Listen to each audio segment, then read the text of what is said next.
Kõige raskem ettevõtlusega alustamise juures oli idee leidmine. Teiseks ma märgiksin ära meeskonna kokkupanek, sellepärast et üksinda sa ei tee mitte midagi ära. Ja kui sul ei ole seda tuumikmeeskonda, siis on väga raske minu meelest ettevõtlusega üldse tegeleda. Inkubaatoriga liitumine ei olnudki mingi otsus, vaid see oli pigem soovitus. Et ma sain sõbranna käest soovituse, et selline koht on üldse Tallinnas olemas. Ja käisime siin kohapeal, alguses me tulime ruume rentima.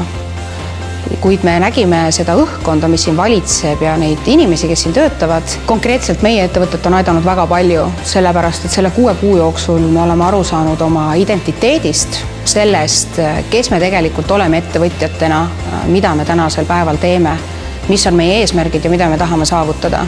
Et kindlasti ilma inkubatsiooni abita me ei oleks täna jõudnud siia, kus me oleme.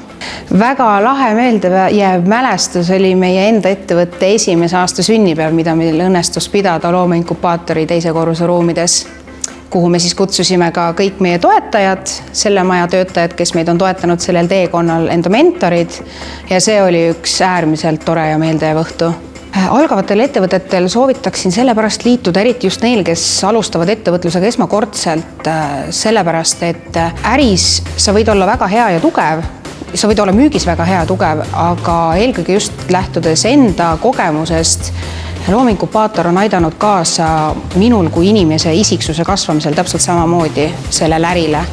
Ehk siis ma arvan, et kui sa tahad teha 100% head äri, siis sa pead ka inimesena sellele suutma järgi kasvada. Ja siit poolt on see mentorite tugi ja seminarid, erinevad programmid, mida loomeinkubaator on pakkunud, on kindlasti olnud väga-väga suureks toeks just selles.